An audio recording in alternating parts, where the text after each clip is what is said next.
পানিগুলো কেমন হবে? পানি জাতীয় চার প্রকারের শাস্তি দেওয়া হবে। এক নাম্বার হলো কোরআনের পরিভাষায় এটাকে হামিম বলা হয়। হামিম মানে হলো উত্তপ্ত গরম ফুটন্ত পোজ। মুহতারাম হাজিরিন, এই গরম ফুটন্ত পোজ কেমন গরম হতে পারে? নবীজি বলতেছেন, শোনো, ইযা উদনিয়া মিনহুম শাওয়া ওয়াজহু, যখন জাহান্নামী এই গরম ফুটন্ত পোজ পান করার জন্য ইযা উদনিয়া মিনহু পাত্রের নিকটে যখন মুখ নিবে পানি পান করার জন্য, শাওয়া ওয়াজহু মুহূর্তের মধ্যে তার চেহারা তখন বুনা হয়ে যাবে। গরমের কারণে তার চেহারা বুনা হয়ে যাবে। যখন পানি পান করবে, এই ফুটন্ত পোজ যখন পান করবে অবস্থা কেমন হবে? নবীজি বলতেছেন, শোনো, ইযা শারিবাহু কাত্তুআ আমাউহু, জাহান্নামে যখন এই গরম ফুটন্ত পোজ যখন পান করবে, পান করার পর কাত্তুআ আমাউহু পেটের মধ্যে যা আছে মুহূর্তের মধ্যে সব কিছু গলে যাবে। এরপর অবস্থা কেমন হবে? নবীজি বলতেছেন, শোনো, হাত্তা ইয়াখরুজা মিন দুবুরিহি, সর্বশেষ সব কিছু তার পায়খানা রাস্তা দিয়ে সব কিছু বের হয়ে যাবে। সে যখন গরম ফুটন্ত পোজ পান করবে, জাহান্নামের ঠোঁটের অবস্থা কেমন হবে? নবীজি বলতেছেন, শোনো, ফাতাকাল্লাসু শাফাতুহুল উলিয়া হাত্তা তাবলুগা ওয়াসাতা রাসিহি, জাহান্নামে যখন ফুটন্ত পোজ পান করবে গরমের কারণে উপরের ঠোঁট জ্বলে যাবে, জ্বলতে জ্বলতে হাত্তা তাবলুগা ওয়াসাতা রাসিহি, মাথার তালু পর্যন্ত সব কিছু গরমে জ্বলে যাবে। নিচের ঠোঁটের অবস্থা কেমন হবে? নবীজি বলতেছেন, শোনো, ওয়া তাস্তারখি শাফাতুহু সুফলা হাত্তা তাদরিবা সুররাতাহু, নিচের ঠোঁট জ্বলে যাবে, জ্বলতে জ্বলতে একেবারে নাভি পর্যন্ত সব কিছু জ্বলে যাবে। এটা হলো পানি জাতীয় এক নাম্বার। পানি জাতীয় দুই নাম্বার হলো কোরআনের পরিভাষায় এটাকে গাসসাক বলা হয়। গাসসাক মানে হলো বরফের চেয়ে কঠিন ঠান্ডা পোজ। মুহতারাম হাজিরিন, সংক্ষেপে বলতেছি, তিন নাম্বার হলো কোরআনের পরিভাষায় এটাকে মাউন সদিদ বলা হয়। মাউন সদিদ মানে অ্যালার্জির কারণে শরীরে যখন গোটা হয় পোজ বের হওয়ার আগে এক ধরনের নাপাক পানি বের হয়, এটাকে বলা হয় মাউন সদিদ। এটা হলো তিন নাম্বার। আর চার নাম্বার হলো কোরআনের পরিভাষায় এটাকে বলা হয় মাউন কালমুহলি, তেলের গাছ সাদৃশ্য রক্ত পুজ মিশ্রিত খুবই দুর্গন্ধযুক্ত বিষাক্ত পানি জাহান্নামীকে দেওয়া হবে। এই চার প্রকার হলো পানি জাতীয় জাহান্নামীর শাস্তি। নাউযুবিল্লাহ। পানি জাতীয় কয়টা মনে থাকবে? এক নাম্বার কি বলেন? গরম ফুটন্ত পোজ। দুই নাম্বার বরফের চেয়ে কঠিন ঠান্ডা পোজ। তিন নাম্বার পোজ বের হওয়ার আগে যে গোটা থেকে পানি বের হয়, এটা তিন নাম্বার প্রকারে দেওয়া হবে।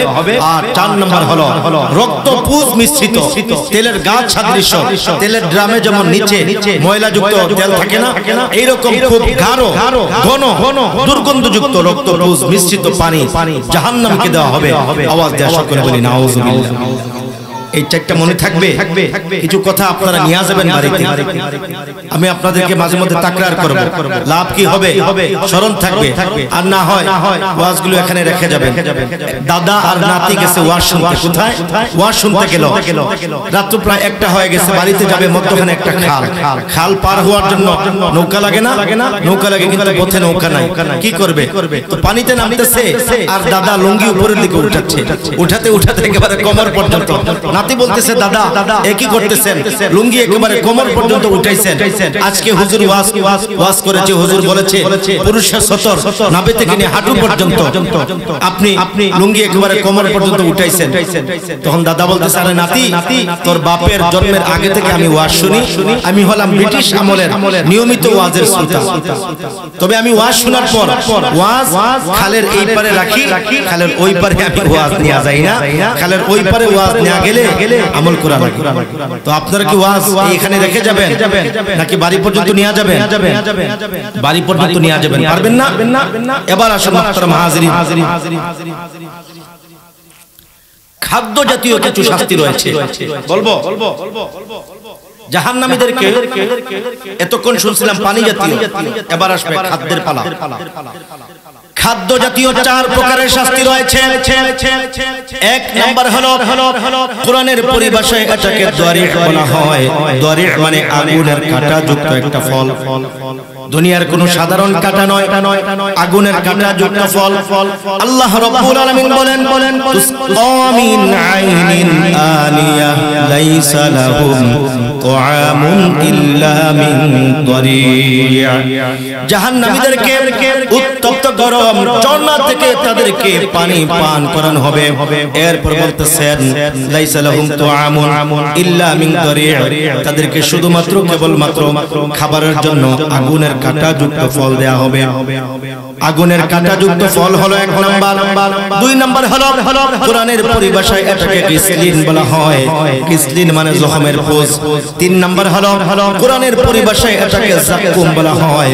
আর চার নাম্বার হলো কোরআনের পরিভাষায় বলা হয় তুআমুন জাগুসাম, খুবই যন্ত্রণাদায়ক বিষাক্ত কাঁটা যুক্ত একটা ফল। মুহতারাম হাজিরিন, এই 4 প্রকার হলো খাদ্য জাতীয় জাহান্নামীদের শাস্তি। নাউযুবিল্লাহ। প্রথম প্রকার কি? আগুনের কাঁটা যুক্ত ফল। 2 নাম্বার জখমের পুঁজ, 3 নাম্বার জাকুম, আর 4 নাম্বার হলো খুবই যন্ত্রণাদায়ক। এই ফলটা যখন খাবারের জন্য মুখে দিবে দেওয়া মাত্র গোটা শরীরে তার প্রত্যেকটা জয়েন্টে ব্যথা শুরু হয়ে যাবে। নাউযুবিল্লাহ। এবার আসুন, এই জাহান্নামে পুরুষের সংখ্যা বেশি হবে না মহিলার সংখ্যা বেশি হবে? আসুন আমরা জানি, এই জাহান্নামের মধ্যে পুরুষের চেয়ে মহিলার সংখ্যা বেশি হবে। মুহতারাম হাজিরিন, নবীজি সাল্লাল্লাহু আলাইহি ওয়াসাল্লাম বলেন ইয়া মাশারান নিসাই তাসাদদাকনা, ও আমার উম্মতের মহিলারা শোনো, আল্লাহর রাস্তায় বেশি বেশি তোমরা সদকা করো, কারণ জাহান্নামের মধ্যে পুরুষের চেয়ে তোমাদের সংখ্যা বেশি দেখেছি। এবার সাহাবারা বলতেছেন লিমাযা ইয়া রাসূলুল্লাহ, ওগো নবীজি এর কারণটা কি? মহিলাদের সংখ্যা জাহান্নামে বেশি কারণটা কি?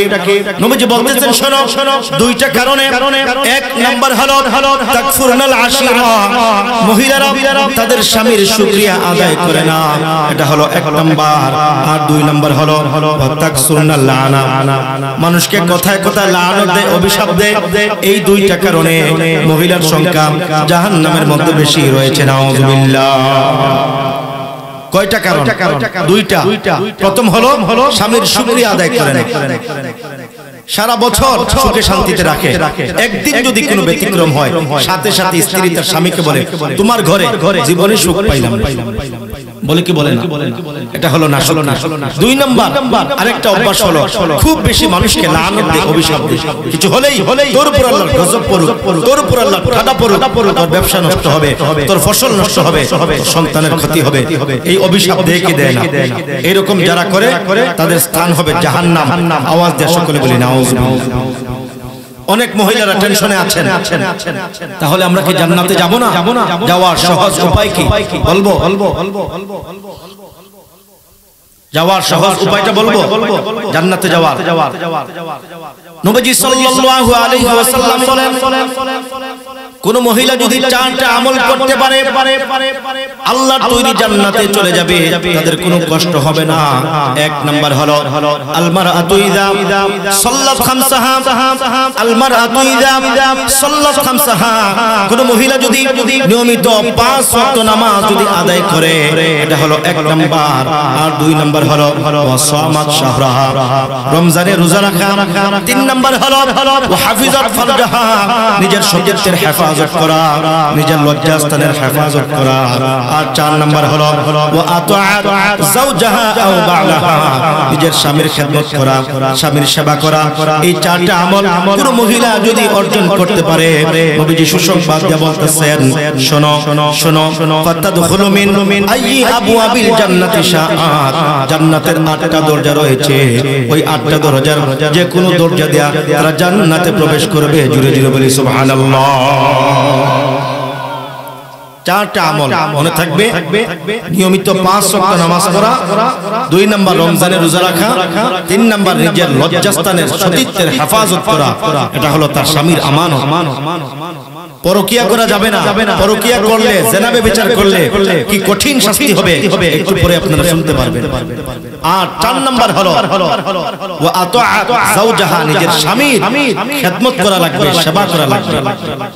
মুহতারাম হাজিরিন, এবার আসুন একটা হাদিস বলবো, এই হাদিস শুনলে আপনারা বুঝতে পারবেন কি গুনাহ করলে, কি নাফরমানি করলে কি কঠিন শাস্তি দেওয়া হবে। বলবো আশা করি এটা যদি শুনতে পারেন আর মনে রাখতে পারেন, ইনশাআল্লাহ আপনারা গুনাহ থেকে অবশ্যই বাঁচবেন, গুনাহ করতে আর মন চাইবেন। নবীজি সাল্লাল্লাহু আলাইহি ওয়াসাল্লাম হযরত জিবরিলের সঙ্গে জাহান্নাম দেখার জন্য গেলেন। এক পর্যায়ে লক্ষ্য করে দেখেন এমন কিছু মানুষ দেখা যায় যাদেরকে ফেরেশতারা বিশাল বড় পাথরের মাধ্যমে ফেরেশতারা মাথায় আঘাত করতেছেন। আঘাতের ফলে পাথর গিয়ে দূরে পড়তেছে, ওইদিকে মানুষের মস্তক মগজগুলো ছিটকে পড়তেছে। এবার নবীজি অবাক হয়ে যান, কত কঠিন একটা অবস্থা। ফেরেশতারা পাথর দিয়ে মাথায় আঘাত করেন, পাথর দূরে পড়ে, মগজ ছিটকে পড়তেছে। ফেরেশতারা পাথর আনতে যান, আবার মাথা আল্লাহ রাব্বুল আলামিন আগের মতো জোড়া লাগিয়ে দিচ্ছিলেন। আবারও মাথায় আঘাত করা হচ্ছে। নবীজি অবাক হয়ে গেলেন, এরে জিবরিল, এত কঠিন আযাব কেন দেওয়া হচ্ছে, এর কারণটা কি? এবার জিবরিল বলতেছেন, ইয়া রাসূলুল্লাহ, এই সমস্ত মানুষেরা দুনিয়ার মধ্যে তারা নামাজ পড়তো না, নামাজ না পড়ার কারণে আজকে তাদের কঠিন আযাব হচ্ছে। নাউযুবিল্লাহ। এরপর নবীজির সামনে গেলেন, এমন কিছু মানুষ দেখলেন মা বিশিষ্ট, লম্বা লম্বা হাতের নখ দেখা যায়। নিজের নখের মাধ্যমে শরীর থেকে তারা চামড়া ছিঁড়তেছে, নিজের গোশত নিজে ছিঁড়তেছে, এরপর নিজের শরীরের গোশত নিজে ভক্ষণ করতেছে। নবীজি অবাক হয়ে যান, আরে জিবরিল, এত কঠিন আযাব কেন দেওয়া হচ্ছে, এর কারণটা কি? জিবরিল বলতেছেন, ইয়া রাসূলুল্লাহ, এর কারণ হলো এই সমস্ত মানুষেরা দুনিয়ার মধ্যে মানুষের গীবত করেছে, মানুষের দুশ্চর্চা করেছে, যার কারণে আজকে নিজের গোশত নিজে ভক্ষণ করতেছে। নাউযুবিল্লাহ। এরপর নবীজির সামনে গেলেন, লক্ষ্য করে দেখেন বিশাল বড় তন্দুরের চুলা দেখা যায়। তন্দুরের চুলার ভিতরে দাউ দাউ করে আগুন জ্বলতেছে। শুধু তা নয়, চুলার ভিতরে বিষাক্ত সাপ বিচ্ছু দেখা যায়, এবং চুলার ভিতরে যুবক যুবতী উলঙ্গ অবস্থায় দাঁড়িয়ে আছে। যুবক যুবতীর যৌনাঙ্গের মধ্যে বিষাক্ত সাপ বিচ্ছুগুলো দংশন করতেছে। বেতার যন্ত্রণায় তারা চিৎকার করে কাঁদতেছে। নবীজি অবাক হয়ে গেলেন, এরে জিবরিল, এত কঠিন আযাব কেন দেওয়া হচ্ছে, এর কারণটা কি?